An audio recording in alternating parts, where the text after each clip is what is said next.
Hello. So the first of the two new major additions to my tank, I figure I'd cover in this video since he is by far the most prominent and highly visible of the two. This is my new clown fairy wrasse. Some websites also refer to it as a common name as the redhead salon fairy wrasse, but like any wrasse, if you're looking for a particular one, it's best to go with the common Latin name. So I recommend if you're looking for a specific kind of wrasse, whether it be from your local fish store or from an online website, always make sure you double check the Latin name to make sure you get the right species that you're looking for. So this guy, as you can see, lots of color. You got the yellow and red mix on the head there, and then you have that sort of bluish purple color on the body and the white underbelly. So they are like any wrasse, or just about any wrasse. These guys are colorful, bright, active, and loaded with personality. These guys are not afraid to get up there and feed and be out active and swimming. So wonderful fish to add to the tank. I'm very happy to have it in.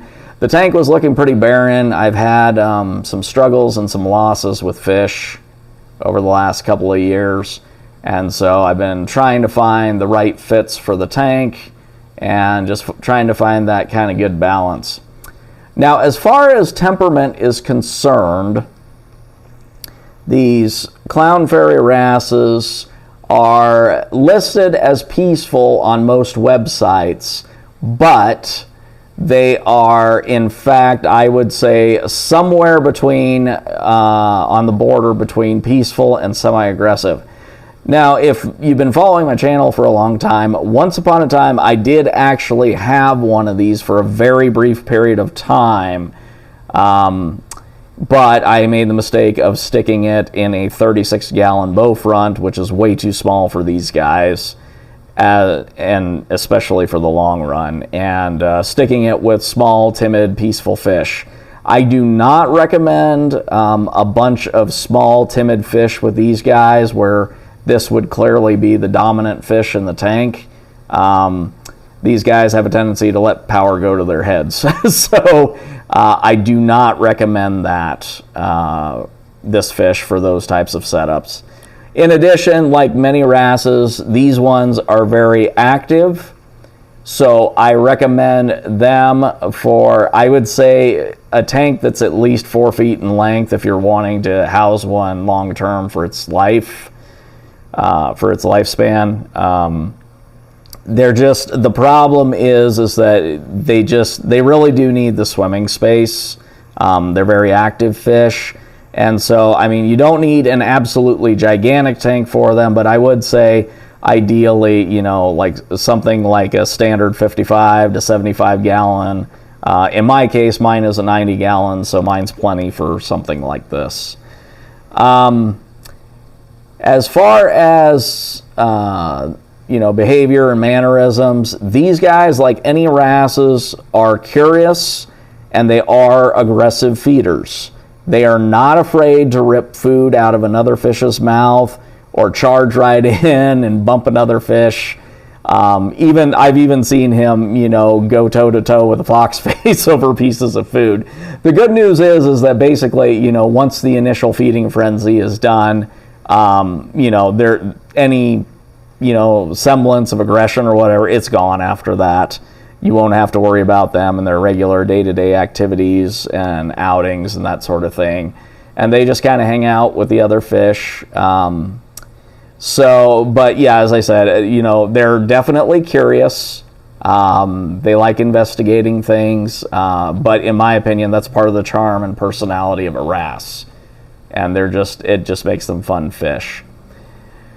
Now, you know, as far as, you know, trying to figure out, you know, what kind of a wrasse is a good fit for your tank, these are the fairy and the flasher wrasses do not bury in the sand at night. So if that's a concern for you, where you're wanting one that doesn't do that, these guys are an excellent choice. what they do is they'll find, just kind of a little crevice in the rock work, and they'll wedge themselves in it, and that's where they rest for the night. So yeah, they don't bury in the sand. The other cool trait, which is true of all fairy and flasher wrasses, is that they do this cool little sort of fin flutter, and I'll see if I can catch it there. This guy is not liking the camera in his face. So, but you can catch that sort of how they propel themselves there with their fin. You can just see that on the back top end of that fin, it just sits there and flutters and kind of gently propels them along. So they don't use their rear tails as much unless they're really trying to put on speed or get somewhere in a hurry or get out of somewhere in a hurry. But yeah, just to navigate and move around, they do that kind of little fin flutter with that top back end of their fin. So, as far as good tank mates for these guys, I would say, the fish that are in that same realm, kind of peaceful, but also semi-aggressive, maybe a little bit right on that border, that are going to be, basically, you're not looking for a bully, but you're looking for something that's not afraid to stick up for itself. Those types of fish are ideally suited to be good tank mates for these clown fairy wrasses. So as you see here, I've got an African flameback. I got this big fox face here. Those guys are excellent tank mates for them. They get along well. There are no real problems with them. And they will, on rare occasions, assert the pecking order, as it were, which is common among any fish, regardless of temperament. So yeah, I do recommend those fish that are, not aggressive, but not afraid to be assertive would be the best fits for them for tank mates. Now that said, I do have another new addition to the tank, which I'll cover in another video, that's a little bit more reclusive, maybe a little more timid, and this guy has been great. He hasn't really messed with him at all.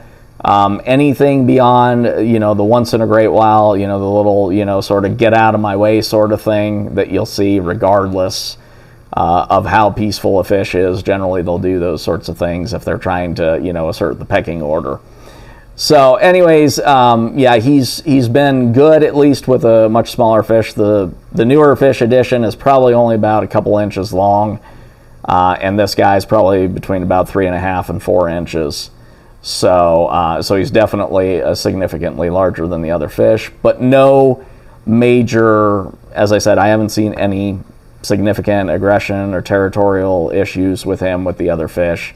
They just kind of sit there next to each other, and each one of them does their own thing, and they both kind of mind their own business.